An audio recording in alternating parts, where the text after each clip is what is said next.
नमस्कार। Forms of poetry में आज बात होगी एलेगरी की। अगर हम इसको हिंदी में ट्रांसलेट करने की कोशिश करें तो हम कह सकते हैं प्रतीकात्मक रचना या फिर प्रतीकाख्यान कह सकते हैं। तो जहाँ साथ साथ दो मीनिंग चलते हैं, एक तो जो दिखता है और दूसरा जो छिपा हुआ मीनिंग होता है, वो एलेगरी कहलाता है। चलिए देखते हैं इंट्रोडक्शन। सबसे पहले an allegory is a narrative. एक एलेगरी एक नरेटिव होता है, यानी एक वर्णन होता है, वेदर चाहे इन प्रोज यानी गद्य में और वर्स या फिर पद्य में, इन विच जिसमें कि the agents and actions, agents होते हैं पात्र और एक्शंस होते हैं क्रियाकलाप, and sometimes the setting as well, और कभी कभी सेटिंग यानी कि जो वातावरण होता है वो भी आर कंट्राइव्ड, वो बनाए जाते हैं, तैयार किए जाते हैं या डिज़ाइन किए जाते हैं बाय द ऑथर, लेखक के द्वारा, टू मेक यानी पैदा करने के लिए कोहेरेंट सेंस। एक कोहेरेंट मीन्स सीक्वेंशियल या फिर मीनिंगफुल, सेंस मीन्स तो अर्थ होता ही है, तो एक मतलब आपस में जुड़ा हुआ अर्थ ऑन द लेटरल और प्राइमरी लेवल। एक तो लेटरल मीन्स एक सतही या प्राइमरी मीन्स प्रारंभिक लेवल पर होता है, सतह पर होता है, ऑफ सिग्निफिकेंस, सिग्निफिकेशन माने अर्थ, मीनिंग का एक तो सतही अर्थ होता है, and at the same time और उसके साथ ही टू कम्युनिकेट बताने के लिए, अ सेकेंड एक दूसरा, को रिलेटेड मीन्स साथ में जुड़ा हुआ, ऑर्डर ऑफ सिग्निफिकेशन यानी जो साथ में जुड़ा हुआ एक और अर्थ उसमें मिला होता है, यानी एक जो दिख रहा है और दूसरा जो छिपा हुआ है, तो दो अर्थ इस तरीके से साथ साथ चलते हैं। इट इज अ पोएम, ये एक कविता होती है विद डबल मीनिंग, जिसके के दो अर्थ होते हैं। वन पहला द एपरेंट मीनिंग, एपरेंट जो कि सतह पर दिखता है, सामने दिखता है, and the other the hidden meaning, और दूसरा जो होता है वो छिपा हुआ अर्थ होता है। The apparent meaning is always light, जो एपरेंट यानी सतही अर्थ होता है वो हमेशा हल्का होता है, सिंपल सरल होता है, साधारण होता है, एंड इंटरेस्टिंग और रोचक होता है। द हिडन मीनिंग छिपा हुआ अर्थ इज एक्सप्रेस्ड, उस अभिव्यक्त किया जाता है, थ्रू सिंबल्स प्रतीकों के माध्यम से। इट इज सीरियस, ये गंभीर होता है, कॉम्प्लेक्स जटिल होता है, एंड फिलोसॉफिक और दार्शनिक होता है। Some great poets have succeeded, कुछ महान कवि सफल हुए हैं, इन एक्सप्रेसिंग अभिव्यक्त करने में, मैनी मीनिंग्स बहुत सारे अर्थ, ऑफ द सेम नैरेटिव एक ही नैरेटिव के यानी एक ही वर्णन के या फिर एक ही रचना के, एक ही लेखन के। There is no definite form of allegory, यानी एलेगरी की कोई भी निश्चित फॉर्म नहीं है, कोई भी निश्चित रूप नहीं है। आप ये नहीं कह सकते कि भाई इतनी लाइंस में लिखा जाएगा या फिर एक नाटक ही एलेगरी होगा या फिर एक कहानी ही एलेगरी होगा, कोई भी इसकी डेफिनेट फॉर्म नहीं है। एक पोइम भी एलेगोरिकल हो सकती है, एक कहानी भी एलेगोरिकल हो सकती है, एक ड्रामा भी एलेगोरिकल हो सकता है, एक नॉवल भी एलेगोरिकल हो सकता है, तो इसकी कोई डेफिनेट फॉर्म नहीं है। It was very popular among ancient poets, तो ये जो प्राचीन कवि थे उनमें बहुत लोकप्रिय था। ओरिजिन यानी इसका उद्भव, यानी कि इसका जन्म कहाँ से हुआ।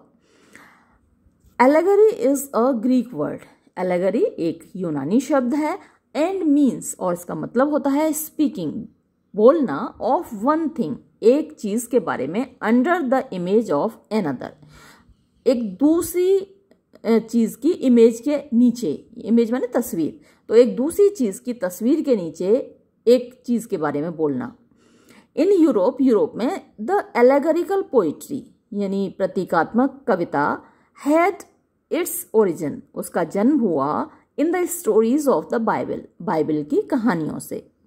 द शॉर्ट मॉरलिस्टिक स्टोरीज, छोटी छोटी नैतिक कहानियां, व कंपोज्ड लिखी गई बाय द फादर्स यानी जनकों के द्वारा, introducing an element of mysticism, introducing यानी जो पैदा करती थी, एन एलिमेंट एक तत्व, ऑफ मिस्टिसिज्म यानी रहस्यवाद का, इनटू थियोलॉजी यानी धर्मशास्त्र में, that soon passed into literature, that जो कि सून जल्दी ही, पास्ड इनटू मीन्स चला गया, लिटरेचर साहित्य की ओर। We can distinguish two main types. We can distinguish मतलब कि हम बता सकते हैं दो मुख्य प्रकार, टाइप्स प्रकार, हिस्टोरिकल एंड पॉलिटिकल एलेगरी। एक तो है ऐतिहासिक और राजनीतिक प्रतीकात्मक रचना, और दूसरा है एलेगरी ऑफ आइडियाज़, यानी विचारों की एलेगरी, विचारों की प्रतीकात्मक रचना, जिसमें कि जो हिस्टोरिकल या पॉलिटिकल एलेगरी में सबसे बड़ा नाम एनिमल फार्म का आता है। वो आपने मेरे साथ पढ़ी है, मैंने पूरा 10 चैप्टर्स हैं उसके, पूरा वीडियो अपलोडेड है एनिमल फार्म का। तो पहले देखते हैं historical and political allegory. The most interesting and popular are historical and political allegories. तो जो सबसे ज़्यादा इंटरेस्टिंग यानी रोचक और पॉपुलर लोकप्रिय हैं are historical and political allegories, वो ऐतिहासिक और राजनीतिक एलेगरीज हैं। Their central theme is the glorification. उनकी जो सेंट्रल थीम है यानी उनकी जो केंद्रीय विषय वस्तु है इज़ द ग्लोरिफिकेशन, वो है बढ़ा चढ़ाकर कहना या फिर आप कहिए अतिशयोक्तिपूर्ण तारीफ करना ऑफ द स्टेट, राज्य की, इन द मोस्ट एक्सीलेंट, बहुत अच्छे तरीके से, and glorious person of our sovereign, यानी जो सबसे ज़्यादा वैभवशाली व्यक्ति है ऑफ आर सॉवरेन, जो हमारा राजा है। तो ऐसी एलेगरीज होती हैं जिनमें कि राजा की या जो भी रूलर है, जो भी शासक है, उसकी बढ़ा चढ़ाकर तारीफ की जाती है। इट सर्व्स डबल पर्पस, इससे दोहरा उद्देश्य सधता है। It is a narration of the story, तो एक तो ये कहानी का वर्णन होता है और सम हिस्टोरिकल इंसिडेंट या फिर किसी ऐतिहासिक घटना का वर्णन होता है। एंड और ऑन द अदर हैंड, दूसरी ओर, along with the representation of historical और पॉलिटिकल इवेंट्स। अलॉन्ग विद का मतलब होता है साथ में, द रिप्रेजेंटेशन यानी प्रस्तुतिकरण ऑफ हिस्टोरिकल ऐतिहासिक और पॉलिटिकल या फिर राजनीतिक इवेंट्स घटनाओं का, एंड पर्सन्स और व्यक्तियों का। It maintains a purely story interest. It maintains ये बनाए रखता है, ए प्योरली आप खालिश कह सकते हैं, स्टोरी इंटरेस्ट यानी कहानी की रुचि। John Dryden's Absalom and Achitophel is the best example of it. John Dryden का अब्सालम और एकिटोफेल इसका सबसे अच्छा उदाहरण है। अच्छा, मैंने एनिमल फार्म का नाम लिया था, वो तो इन्होंने दिया नहीं इसमें। फिर है द एलेगरी ऑफ आइडियाज, यानी विचारों की प्रतीकात्मकता। इन दिस, इसमें द लिटरल कैरेक्टर्स यानी जो साहित्यिक पात्र होते हैं, रिप्रेजेंट, वो रिप्रेजेंट करते हैं यानी कि नुमाइंदगी करते हैं, कंसेप्ट्स विचारधाराओं की, एंड द प्लॉट, और जो कहानी है एलेगोराइजेस, वो प्रतीकात्मक होती है। एंड एब्स्ट्रैक्ट, एक एब्स्ट्रैक्ट होता है अमूर्त जिसको देख नहीं सकते, डॉक्ट्रिन सिद्धांत का, और थीसिस या फिर एक विचारधारा का।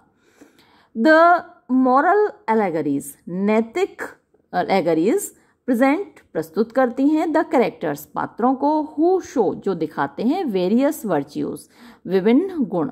द एग्जाम्पल, उदाहरण, ऑफ दिस एलेगरी, इस एलेगरी का, is John Bunyan's the Pilgrim's Progress. John Bunyan का द पिलग्रिम्स प्रोग्रेस है, ये बहुत ज़्यादा इम्पोर्टेंट है, इसका अक्सर नाम आता है जॉन बनियन का द पिलग्रिम्स प्रोग्रेस। फिर है कैरेक्टरिस्टिक्स ऑफ एलेगरी, एलेगरी की खासियतें। Allegory is a narrative strategy, तो एलेगरी एक वर्णनात्मक स्ट्रेटेजी है, तरीका है, विच में बी एम्प्लॉयड, जिसका प्रयोग किया जा सकता है, इन एनी लिटरेरी फॉर्म और जॉनरा, किसी भी साहित्यिक कृति में, या जॉनरा मतलब वही टाइप्स होते हैं, फॉर्म्स होती हैं। द अर्ली 16th सेंचुरी, यानी जो प्रारंभिक 16वीं शताब्दी था, every man is an allegory in the form of a morality play. तो ये यहाँ पे और होना चाहिए, in the early 16th century, तो 16वीं शताब्दी के प्रारंभ में एवरी मैन एक एलेगरी थी, in the form of a morality play, एक नैतिक नाटक के रूप में। ये morality plays, mystery plays, miracle plays, ये सब चर्च में दिखाए जाते थे नाटक, वहाँ पर खेले जाते थे। जो ड्रामा है वो स्टेज पर बाद में आया, शुरू में ये चर्च में दिखाए जाते थे। The Pilgrim's progress is a moral and religious allegory. तो पिलग्रिम्स प्रोग्रेस एक नैतिक और धार्मिक एलेगरी है। Edmund Spencer's the fairy queen, Edmund Spenser की ये काफ़ी लंबी कविता है, इसको आप एपिक भी बोल सकते हैं। फेयरी क्वीन फ्यूजस यानी वो एक जगह शामिल करता है, आपस में जोड़ता है मॉरल नैतिक, रिलीजियस धार्मिक, हिस्टोरिकल ऐतिहासिक एंड पॉलिटिकल और राजनीतिक एलेगरी को इन अ वर्स रोमांस, एक काव्यात्मक रोमांस में। In third book of Jonathan Swift Gulliver's travels, Jonathan Swift की गुलिवर्स ट्रेवल्स से आप अच्छी तरह परिचित होंगे, तो उसकी जो तीसरी किताब है the voyage to Laputa and Lagado is an allegorical satire. तो ये एक व्यंग है, सटायर एलेगरिकल मैंने एक छुपा हुआ प्रतीकात्मक व्यंग है। डायरेक्टेड जो कि केंद्रित है मेनली मुख्यतः अगेंस्ट खिलाफ फिलोसॉफिकल दार्शनिक एंड साइंटिफिक और वैज्ञानिक पेडेंट्री। पेडेंट्री क्या होता है? जब अपने ज्ञान का प्रदर्शन करते हैं, पांडित्य प्रदर्शन कहलाता है हिंदी में ये, तो उसके ऊपर एक व्यंग है ये। एंड विलियम कॉलिंस, और विलियम कॉलिंस का odd on the poetical character, तो ये ओड है उनकी, odd on a poetical character is a lyric. ये एक ऐसी लिरिक है, लिरिक पोइम विच एलेगोराइजेस, जो कि एलेगोराइज करती है मतलब प्रतीकात्मक रूप में वर्णन करती है अ टॉपिक, एक विषय का, इन लिटरेरी क्रिटिसिज्म यानी जो साहित्यिक आलोचना होती है। द नेचर प्रकृति को, द सोर्सेस स्रोतों को, एंड पावर और शक्ति को, ऑफ द पोइट्स कवि के, क्रिएटिव इमेजिनेशन जो उसकी रचनात्मक क्षमता है या फिर इमेजिनेशन कल्पना है। John Keats makes a subtle use of allegory, John Keats भी एक सूक्ष्म प्रयोग करता है एलेगरी का throughout his ode to the autumn, उसकी जो कविता है ओड टू द ऑटम उसमें। Sustained allegory was a favourite form in the middle ages. Sustain माने शुरू से लेकर आखिर तक बनी रहने वाली एलेगरी, प्रतीकात्मकता, इसमें अक्सर जो लेखक है या जो पात्र है वो सो जाता है और फिर सब कुछ ड्रीम में चलता है, सपने में चलता है, शुरू से आखिर तक चलने वाली वो एलेगरी है। तो वो फेवरेट फॉर्म थी, एक मतलब प्रिय रूप था एलेगरी का इन मिडिल एजेस यानी मध्यकाल में। व्हेन इट प्रोड्यूस्ड मास्टरपीसेस, जबकि इसमें बहुत मास्टरपीसेस होते हैं, सर्वोत्कृष्ट कृतियाँ प्रस्तुत की गई, लिखी गई, स्पेशली खास तौर पर in the verse narrative mode of the dream vision, यानी वर्स नरेटिव पद्य में एक वर्णन था mode of the dream vision यानी सपने में जो दृश्य दिखाई देता है उसका। इन विच, जिसमें कि द नरेटर फॉल्स एस्लीप, जो वर्णन करता है वो सो जाता है, एंड एक्सपीरियंसेस, और वो अनुभव करता है एन एलेगोरिक ड्रीम, एक प्रतीकात्मक सपने का।